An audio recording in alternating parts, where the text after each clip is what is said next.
Boom, we're live. What's up? Ward Wrestling Live. Hey, it has worked today. It didn't work this morning, but it's working now. That's probably because the kids are done with school. So we are live. We have another amazing Florida coach. This will be the 47th Florida coach on the Ward Wrestling Live show.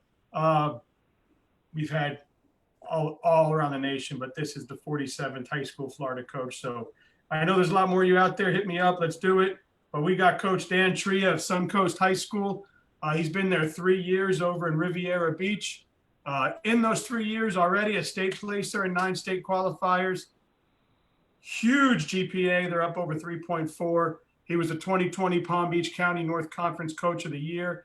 He spent 6 years down in Naples as an assistant. We all know about the Naples program. Hell of a program there. And he's here with us today. Coach Dan Tria. What's up, my man? Thank you so much. I'm so happy we finally got together. Likewise, Daniel. It's been a pleasure. Let me just, I'm sorry to do this, but let me just correct one little thing. I was at Lely High School in Naples. I probably messed it up in the bio. But I was at Lely High School in Naples, and I worked with Coach Modica there, and he's doing big things now in North Carolina. Nice. Good for him. Well, we see that all the schools in Naples and the clubs are doing a lot of good things down there. And then there's good wrestling over there. There's a kid, I think he calls himself Montez, who's doing some clubs down there. And that's awesome, man. Well, I mean, listen, first things first, I love that you have Brant Parsons' favorite soccer team, Liverpool, over your shoulder. Right there. He loves Liverpool soccer. I'm sure he's watching, and he's probably thankful that you have his favorite team over your shoulder. Yeah, I mean, Brant's thing is he loves that Liverpool are the champions of England, the champions of Europe, and the champions of the world. And, you know, he's a big Mo Salah fan. And so, you know, he's thrilled that I have the Liverpool poster right there, Brant, right there. Yeah, he must buy you a lot of dinner. You can say that. Yeah. Did he call you and say, "Hey, can you please showcase my favorite team"? No, he doesn't do requests like that. I always like to surprise him, though. Oh no, this guy's gonna kill me. I'm sorry. I just clicked you into North Florida, Matt. Man, he's gonna get angry and say that you're not in North Florida. Shannon's a cool dude. He loves Liverpool too, actually. Oh, okay, so good. So maybe since you know him and he likes you, he won't he won't yell at me. I love Shannon. He's awesome. I mean, the stuff that he's doing in North Florida for those programs up there is amazing. He's such a great promoter of the sport, just like you are, just like Brant is. You know, we're as coaches, we're really lucky to have you guys just talking about what we do and giving our kids a platform to really shine. So we appreciate it. It's been fun, man. I never expected this, and it's just been fun. I mean, if it were to end today, I feel like I've done my job and got the word out, you know? For sure. For sure. But we're hoping to keep this thing going as long as we can. Yeah. Well, obviously, you're down there at Suncoast. You were over at Lely for a long time. What made you make the change, Coach Tria? Well, what happened is Coach Modica, after 6 years, relocated to North Carolina. And for the last 3 years I was at Lely, I was going back and forth from West Palm over to Naples. You know, my girlfriend, her and I have been together.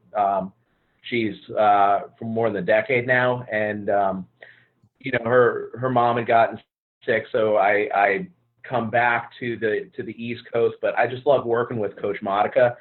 He's very much a mentor. He still is, even though he's in North Carolina. We talk like once a week on the phone. And so I just couldn't imagine not coaching with him as long as he was in Florida. And then he moved to North Carolina, and I got really lucky that there was an opening at Suncoast. And it's been one of the best decisions I ever made was to take over at Suncoast, and the school is amazing. The kids are amazing. And I'm just, you know, I'm beyond blessed to be where I am and to have had those 6 years with Coach at Lely. That's awesome. And Coach William George says, "Go Coach Tria, great guy." He's the man. Yeah, he was so awesome to talk to, man. I love talking to him. I talked to him early on. So, William George, I'm doing a little better now. I kind of got the swing of this. You want to come back on, man, anytime, hit me up, coach. Eric Scarborough just said Shannon's thoughts on Saturday this year moved me to tears. Him talking about seniors whose careers ended in the blood round was amazing and unbelievable. Yeah. So Eric Scarborough shouting you guys out there. Thank you, coach. And again, anytime you want to come on, let's do it. So man, I know first of all, before we get into what you really want to dig into, and this is this COVID situation, how have you gone in 3 years from taking over a program to already having over 20 kids in your program, already having a state placer, already having state qualifiers? What do you think you brought with you and you tweaked just to get your program going? Well, I think it's a few things. First, it's the kids. We're really lucky at Suncoast that our kids they're hard workers by nature. Our school is it's the only fully magnet school in Palm Beach County, and it's very difficult to get into. You have to have high academics. So our kids come to us already knowing how to work hard, and wrestling is all about hard work. It's the sport. I say it's the only thing in life where what you put into it is equivalent to what you get out of it. And so it's really a unique opportunity. So our kids come to us and they may not be athletically inclined. They may be athletically inclined, but they all have that understanding that in order to be at Suncoast, you have to put in a full day's work. It's not easy. The academics that the kids come in with, that they talk to me about at practice, I'm like, I don't understand it. I have a pretty good college education, but they'll come in talking about what they're doing in class, and I'm like, what are you guys doing? I mean, it's crazy stuff. And my wife does that to my 11-year-old sometimes. He'll bring home math, and she's like, "What the hell? You're doing this already?" Yeah. So it's like, so what they're doing already is they have this already really high level of expectation of themselves. They have a really high expectation of how hard they have to work to do things. So I always say as coaches that the first thing we're in sales. Sports like football and baseball, basketball, they sell themselves because everyone understands it. But a lot of people, unless you are in wrestling, you don't understand what wrestling takes, what it involves, and how it really it sets you up for success in life and sets you up for success on the mat. And it's that hard work. So the kids come in, they don't know the basics like a penetration step or a stance. And what we focus on is we focus on the basics. Our goal is that we want to have our kids have, proficient in the basics. We want to have our kids have great conditioning. If the conditioning is good, if they understand the basics, then we're going to be all right. And I'm also really blessed that I've managed to put together a team of assistant coaches that really know their craft. So if you don't mind, I'm going to shout them out real quick. We have John Capsis. He's been with me since pretty much day one. He's a 2-time state champ in Wisconsin from way back in the day in the 50s. And he just brings a wealth of knowledge, and he just kind of cuts through all the stuff and says, "Hey coach, this is what we need to do." And he's awesome. We have Dan Whitaker. He's my buddy. He's also been there since day one, and the stuff he does for us fitness wise is unreal. Jordan Zipkin, he came this year, and he's perfect for our kids because he's very studious and he understands what the expectations are, how we have to get it. He was a Division I wrestler, and we're bringing on and Christian Vargas. He's been with us forever. He's a former Palm Beach County wrestler, great guy.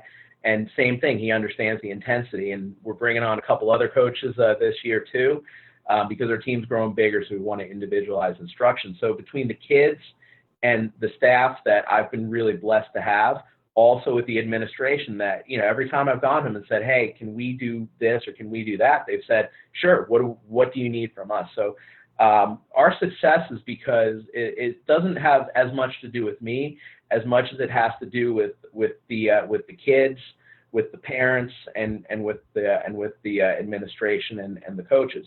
So it's Jurgen Klopp, the coach of Liverpool, talks about the triangle, and the triangle is you have your fans, you have your players, and you have the club itself. And so for us, I try to bring that triangle to what we're doing, and really, I just look at it as I've been really lucky, and I just try to every day just try to work as hard on my end as a coach to match what these kids are willing to do, and that's why we've attracted a bunch of kids. That's why we had 6 state qualifiers this past year. Is just because the bedrock of our program is hard work. And that's awesome, and congratulations. And do you think that Brant Parsons uses that triangle in his business methods? Because Brant's the one that told me about it. From Liverpool. Brant told me about it. He said, "Hey, check out Jurgen Klopp's coaching philosophy. You'll love it." He said it's much better than Arsene Wenger's. Yes, he's probably throwing stuff at the TV right now. It's pretty funny. So if I say something about Ohio State, he's going to lose it. So I'm just going to leave it there. With their fake national title. I believe it's fake too. I apologize. I love you, Brant, but I've got the U right on my arm here. Yes. There's a big ibis right there, and he's stepping on the neck of that gator, and he's cracking the spear in half. I had an artist do it and tattoo it. No one's got it but me. And there we go. So, yes, as I do love some wrestlers that are on Ohio State's program. Me too, absolutely. I do love some of them dearly. I still do not believe that they won that national title, but I have to say it might be the best football game I've ever watched in my life. Unreal. It was unreal. Yes, and I was in the Orange Bowl as a kid for 3 Notre Dame Miami games. I was in the Orange Bowl as a kid for Oklahoma games, for Penn State games. So I've seen some good ones, and that one definitely had me standing on my bed. Oh yeah. Oh, it was wild. And look at the running backs that were in that game. Even I think the 3rd string was Clinton Portis. Yeah, it's wild. It's wild how deep those teams were. Yes, please bring them back. Yeah. I like it. Well, so FHSAA met today. I'm sure Brant would be able to tell us more about this. I saw his post and everything earlier, but they kind of stuck to their guns and stuck to the August 24th date. I'm kind of dumb to all this, as you know. What does that mean for wrestling? Well, I don't know what it means for wrestling. I know what it means for me and how I plan. And so what I have said to my kids from Go, we actually did a meeting today, virtual meeting, is we're just going to work on being ready on I believe November 9th is the first day of the season. We're just going to work on being ready. We don't know what's going to happen. We don't know how this thing is going to change, how this thing is going to, hopefully the curve goes down. Hopefully by November, we're looking like, we have a much better situation. But if you had asked me back in March, like the week after the state tournament, what it was going to look like at the end of the summer, I never thought we'd still be in this situation. I thought that we would be, things would be a little bit better off, but you can't wish for stuff, and you can't wish and make your plans based on wishes. You have to wish for the best, but plan for the worst. And so far, what I'm planning on is, that come November 9th, as is the guidance so far from the FHSAA, that, we'll be ready to go. I'm having the kids train individually. We're training, it's all remote training. And frankly, to me, this, as a coach, the way I look at it is I'm going to find out who are the wrestlers I can depend on to do the right things when no one's watching them, and who are the wrestlers that are not doing what they're supposed to do. We have a somewhat we have expectations about what they need to do as far as training goes. It involves physical training, but, we talk a lot at Suncoast about, we're academically driven, so we have to study. And one of the things that we study is wrestling. So the kids they have to watch matches. They have to learn the sport, especially because a lot of our guys, they're new. They're first and second year wrestlers. We only have a couple third year wrestlers that are coming back. So it's really a matter of learning the sport. And so I can tell you that while we're not practicing, while we're not conditioning together, we're doing stuff on our own. And, they know that they have to be in the best shape of their lives come November 9th, and I'm confident they're going to be there.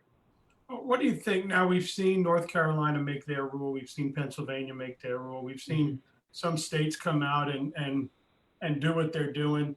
But there's a lot of states that have extreme low cases now. There's a lot of states that have started to open up. There's a lot of states that are doing well. What do you think has made most of the country be able to progress and not us, as far as the number of cases, the number of deaths? I mean, it seems like we just haven't been getting it down. I think that the biggest thing is, to me, a lot of things in life come down to leadership, and that, not to get political, but if you look at the states that are having trouble, it doesn't matter what political party's in power. What matters is the leadership that's in office. So two states that have handled it really well are the state I went to college in, Massachusetts. They've done a good job. And Vermont is off the charts. Now, people say that Vermont has a small population, but you can have a small population and things can explode. That's we're talking things that can happen that way. But they said from day one we have to be responsible. We have to socially distance. We have to go into almost a lockdown of sorts. And while I'm not a scientist, what I can tell you just by observing what's happened in New Zealand, what's happened in Taiwan, where they're having live sports now, where fans are filling the stands.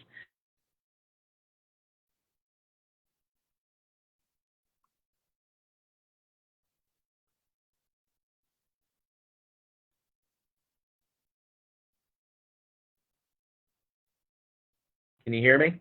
Yes, sir. Okay, cool. What I was going to say is we're in a position where I think that we have to bite a bullet for about 6 weeks. We have to really test and trace. We have to just flood the zone, and we have to work hard at this. And I think that wrestling especially is a sport where we understand the nature of sacrifice. We understand doing things that are unpleasant because we're going to get a better reward. And I think that, as a coach, it's my responsibility, to lead that way with my kids. It's my responsibility to say to my kids, this is the sacrifice we're making is going to position us to not be sick, to not be in a position where we're exposed and we expose others.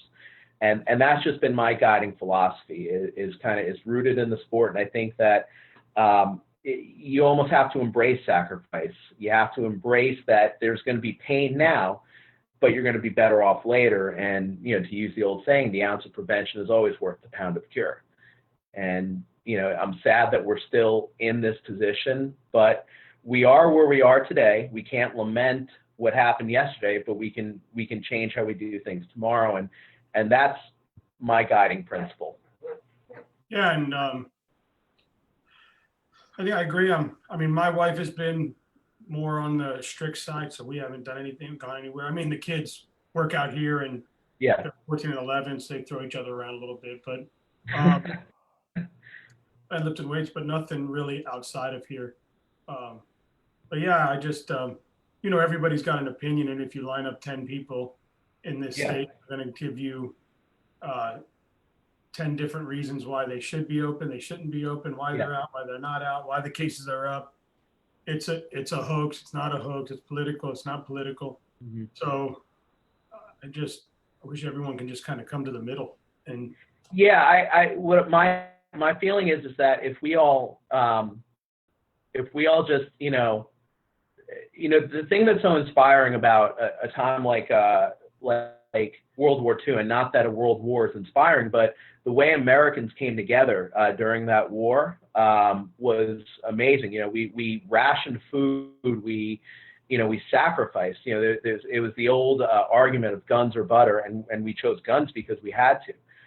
As a New Yorker, I remember vividly being on Long Island, so I'm a Long Islander, after 9/11. I remember how we all came together and just that acute feeling.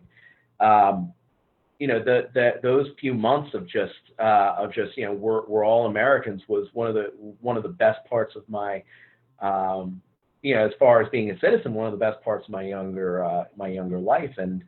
But again, we come together through tragedy. We come together through shared sacrifice, and I think that if we all just kind of bite a bullet, that and we all help each other, we all check in on each other, and we all, I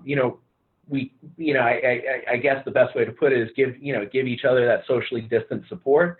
Then we're going to be in a position where we can beat this thing, and I think especially wrestling. We know more as a sport about what it takes to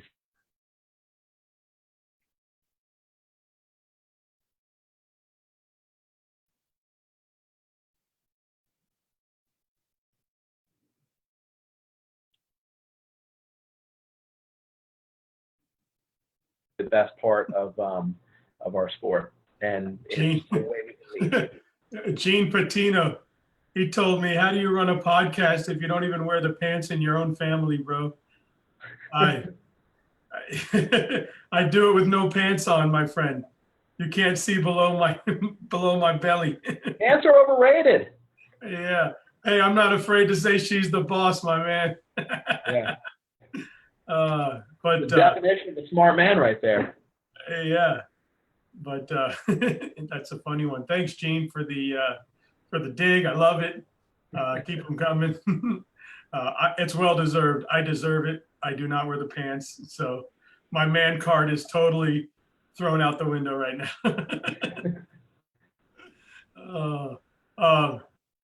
Yeah. So yeah, I mean, I guess we'll just see where it goes. The big push is to get everybody back on the mat, get all the athletes out in sports again, and where I do believe that that's the best place for kids.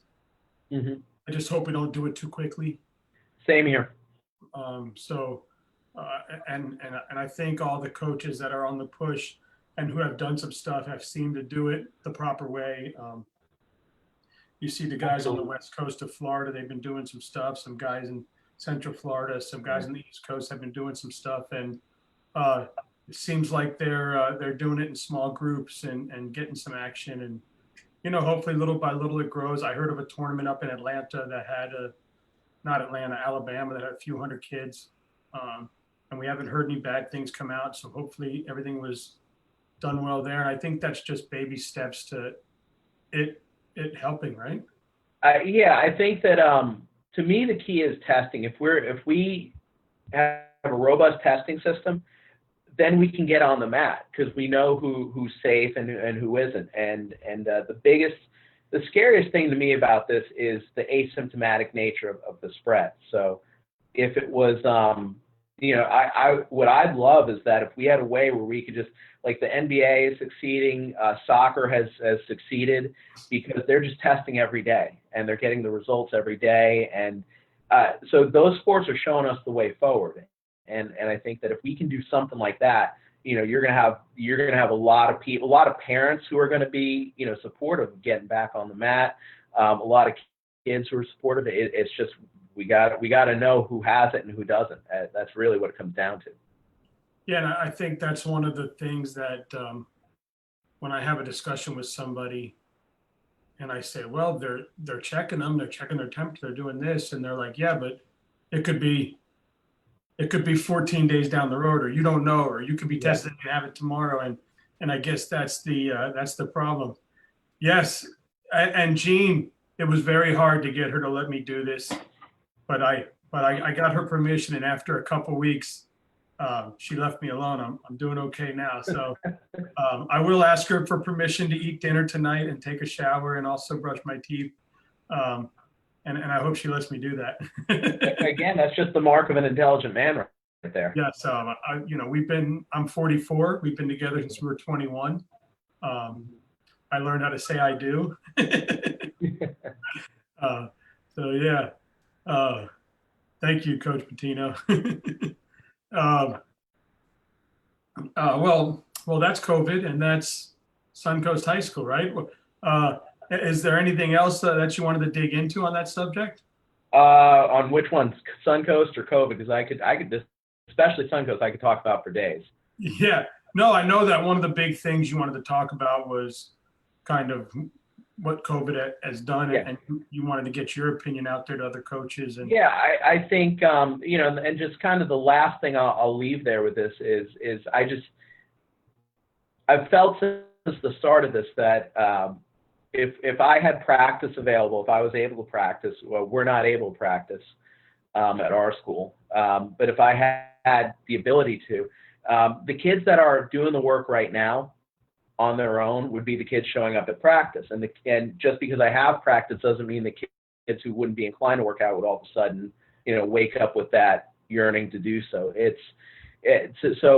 And plus the 6 kids that I qualified for the state tournament last year, of the 6, only one of them was at the summer workouts, and he was only there half time. The others were playing football or, doing things with their family and whatnot. So, there is value to it for sure. I would have loved to have gone to camp this year in Georgia. We did that last year, but at the same time, I think that there's opportunity and difficulty, and the opportunity is that the kids get to really feel the burden of I have to take ownership and I have to improve. So that's again, that's where we are. or do you think we'll see? I had Mindset Mike Moore on. First off, William George says, "Go Lemachenko." Yes, I'm with him. Mike Moore believes there's going to be the largest separation in wrestling that we've ever seen. Not because, are there kids that have been able to sneak out and be in basements and be in garages and be in rooms? Yes. But it's more so most kids were locked in the house, right? So Yeah. for a long period of time, the kids that were in the house working out, lifting weights, running, doing push-ups, doing sit-ups, are going to progress when they get back on the mat. And the kids that decided, well, I'm just going to sit home and watch TV the whole time. And so this is going to create one of the largest laziness things. I forget how The dedication gap. And he just feels like when the kids are forced to be on the mat and forced to train and forced to, have some sort of discipline, they kind of stay the course, right? But he feels like we're just going to see this huge. We're going to see the kids that weren't doing anything are still doing nothing. But then the kids that were here are now here, and then the kids that were here are still kind of moving on. Do you think that's going to? I hope I'm making sense here. Do you think that's? Yeah, no, I get what you're saying. I think that I'm going to disagree, and I'm going to tell you why. I think that regardless, I think that the kids who were planning on doing stuff this summer found a way to do stuff. And I'll use my kids as an example. I had about 10 kids that really wanted to go to camp in Georgia. And of those 10 kids, they're all doing something. They're all working out. They may not be wrestling, but they're getting in shape. And the thing is, yes, there is value in drilling consistently. There is a lot of value in it. But at the end of the day, the biggest thing that determines success or failure in the sport, to me, has always been fitness. If you're in shape and you can go 6 minutes and you can stay in a good stance and you're able to keep your head about you, that to me is where the success comes from. You could know a million moves, but if you can't last past the first period, then having a whole catalog is not going to do much. So I understand his perspective, but my perspective is that those who they're dedicated. I call what you're describing the dedication gap. Those who are dedicated are finding a way, and that's the name.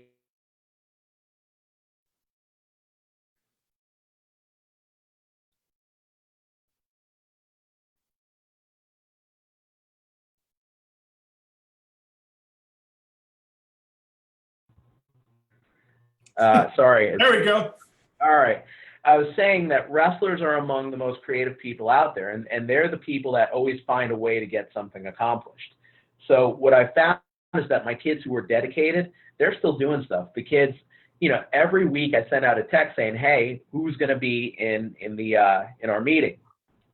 And I say to the kids, "Hey, I need to know whether you're going to be there or not. Doesn't matter if you're going to be there or not. You need to communicate.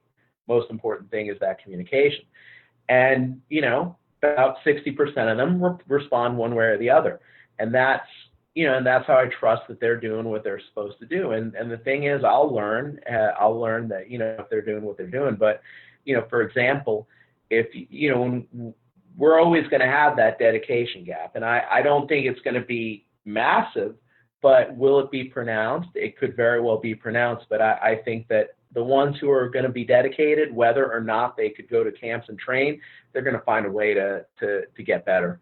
And the ones who aren't interested in getting better, it does. You could have practice in their backyard, they still won't show up. So Gene Patino said, do you see any C19 cases in your areas? Yeah, I'm in Palm Beach County. We have a pretty high rate right now. 2 weeks ago, they released results where they had tested 3,000 kids and 1,000 came back positive. On a personal note, one of my best friends growing up, a wrestler, his name is Will Getling.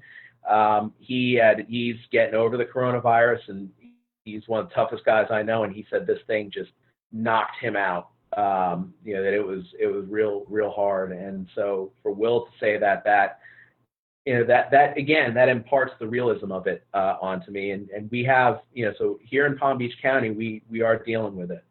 And I can't say much for the county because I'm not really looking at that. I mean, we can all look at the same things, Gene, as far as the newspaper and social media. But on a personal note, I mean, I know 11 people that have had it personally. So, I guess you could say, that's 11 more than I wish had it, or you could say only 11 had it. Either way, but whatever way you want to look at the glass of water. But and that's just me knowing them. I haven't tried to reach out beyond that, but I kind of just see the same stats everyone else is. But yeah, so he said, so you see kids getting it. Yeah, I do. I do. And here's my thoughts on that. I don't want to get too into it because, number one, I'm not a scientist, but we found that, again, the county released the results saying 1/3 of the kids they tested were positive for it. Now, the degree of the severity of the illness, of course, can vary, but one of the things that kids especially deal with is we don't know they have underlying conditions until those conditions manifest. It's the thing about kids is that they're so resilient and they're so impervious in a way us adults are not. For example, with kids who have heart conditions that end up having heat stroke or passing out. At Lely, we had a situation where a couple years before I started there, they had a kid die on the football practice field. Turned out he had a heart condition. You don't know it until it manifests itself. And with a lot of these, and thank God, he said it's SoCal. No kids he knows of have had it. That's why he's asking. But thank God, Gene. I hope you don't find any kids that have it. I hope no one. That's the goal. So I'm glad that where you are, nobody's got it because that's I'm also worried. Florida's a little diverse down there in Dade, Broward, and Palm Beach County. You've got huge. Not that SoCal's not diverse. I know they are, but it seems like that South Florida to Palm Beach County just gets a lot of vacationers, a lot of people coming in, a lot of people coming down there, ships docking, boats docking. So, and we're also very tight clustered too. We are our metro area, these three counties.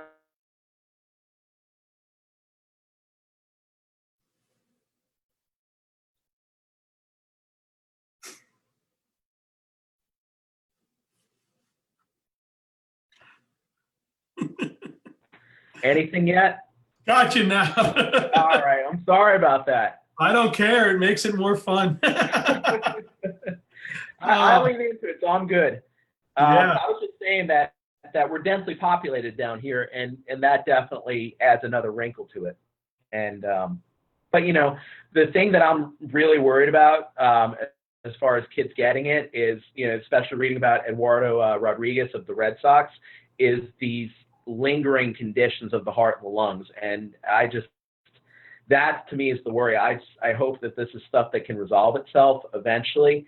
But again, you know, you have kids, Daniel, and that to me is scarier than the actual disease, that if they recover, that their heart for the rest, for who knows, is you know, could be affected. Yeah. And that's probably why my wife's been on the fence, you know, strongly hooked onto the fence. And, that's cool. All right, man. Well, let's do these 10 questions. All right. And get going here, man. Thank you so much, by the way. It's an honor to talk to you. Brent told me that the pleasure and honor is mine. I'm thrilled to be here with you. And it's been fun. And I'm sure he loves that you have his favorite team over your shoulder still. So that's a good thing there. I'm surprised that he hasn't blown me up. I'm looking at my phone and he hasn't blown me up. So, you know, he might be waiting, but you know, yeah, he'll hit you up when we get off. Well, yeah. Burgers or wings? Burgers all day. I am the one person in the world who I don't think the chicken wing is real food. So, summer camps or summer clubs? Ooh, that's a good question.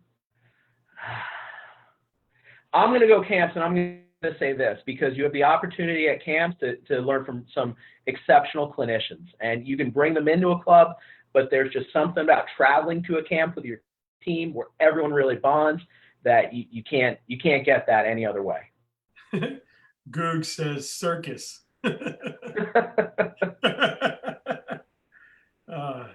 All right. Ziti or bow ties? Oh, gee. Well, I'm Italian, and I make the best baked ziti in the world, so there you go. Chicken parm or veal parm? Oh, geez. See, these are the tough questions. I'll tell you what. I make a great chicken parm, but it's veal. I got to do the veal. My son's making chicken parm tonight. That's probably why I thought about it. Yeah, that's a good question. You go with your pizza, you go pepperoni or sausage? Or as you Italians say, the sausage. Yeah, the salsiccia. See. Let's see. Mi voglio il salsiccia. Salsiccia. Thank you, Gene. That's Italian for I want the sausage. Thank you, Gene, for the kind comments. I appreciate it. He said great podcast. So awesome. Off season, do you push freestyle or Greco? Both. You know, I love exposing kids to it because, you know, if we just do folk style all year, I know that for example, you know, at Lake Highland, they're just folk style year round, and he has the track record that definitely backs up that idea. But I find that with my kids, just changing it up a little bit really hooks them in and really kind of keeps the freshness to them. So, and I don't know, not to correct you, but I know that during the spring at CFWA after the season, they go into freestyle. Oh, okay. So that from the end of season till I think it was like Disney Duels. Okay. They do freestyle because yeah. All right, my mistake. I could have sworn it was the other way around, but I'm go back to folk style because they do they do the freestyle up through Fargo. Okay. And when that quarter ends, then they go back to folk style. Okay. Yeah. Now, are you asking if I prefer freestyle or Greco? I prefer freestyle. I like the shooting. Yeah, and not to correct you, I only know because my kid is in the club. Yeah. Yeah. No, you're fine. I mean, I'm good with that. Because I remember his mom saying, you're going to let him do freestyle? And I'm like, he'll be fine. It's not Greco. They won't kill him. Yeah. Where were we? We just go off on paths here. Sorry, That's fine. You know, that's fine. We are a marching band to destination unknown. we go tacos or burritos? Oh, geez. Man, you're asking the good questions. All right. Let me qualify this answer. If the taco is a soft shell taco, I will go taco. But if it's hard shell versus a burrito, I'm going to go with the burrito. And if I'm going to give a shout out to Tacos Al Carbone in Lake Worth, best burrito al pastor out there. Thank you. And Goog said, no idea how circus came up. I meant to say, great job, guys. Well, it is a circus here too, Googs. Yeah, man. I am a circus, so this is how it is. What do we do next here? Oh, Naples or Riviera Beach? Oh boy. Well, look, Naples was my where I got educated and learned how to coach. I really, I became a much better classroom teacher also when I was in Naples, so it has a special place in my heart. But I've been so blessed to be in with Suncoast and Riviera and in Palm Beach County. I can't imagine being anywhere else. And Brant said he believes this was the first year at CFWA. I know that I've only been there one season, and I came after the spring session last year. But Daniel had a friend in the spring session that said they were only doing freestyle. So maybe they started last year, Brant. I don't know. I could be totally wrong. Again, the only reason I know anything about them is that's where my kid trains. So yeah. Everyone else in wrestling knows more than I do. He hasn't commented on Liverpool yet. I know he's very passionate about the subject. He is passionate about Liverpool. That's what you say, but he is passionate about CFWA also. So good for him. Last one. If you're a Florida guy, this is in your blood. Pub subs or pub fried chicken? Yeah. Did you hear me? He is. Are you there? Okay, well, I'm a I hear you. You're good. Okay, good. Yeah, I'm here. I can hear you. Can you hear me? Can you hear me? All right. So I've been in Florida 13 years. I moved down here in 2007, and let me tell you, here's my order. Okay, I go to the deli counter. Say, whole Publix sub on whole wheat, oil and vinegar on the bread, provolone, and then we do spinach, tomato, onions, and olives. That's the sandwich. No meat. What's that? No meat. No, Italian. It's an Italian. Okay, Italian. I'm sorry. Yeah, I must have missed that part. Yeah. Yeah, you're detecting a theme here. Anything Italian, it's yeah. My kids love the chicken tender sub. Yeah.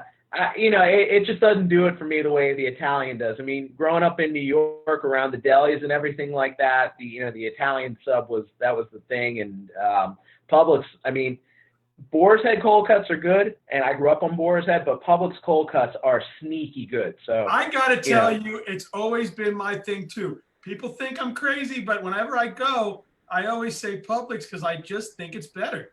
Yeah, it is. They're good cold cuts. I mean, I grew up going to the deli counter in the store. I grew up going to delis. And these cold cuts they stand up to any. Yeah, and I was very happy to see Wawa come down here.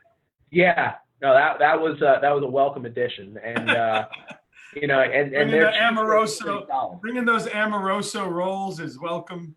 Yeah, yeah. Oh man, I guess I gotta go fill my moves. I guess I'm hungry. Yeah, me too. Well, man, again, this has been just so much fun. I love doing these. Thank you so much for coming on. It's an honor.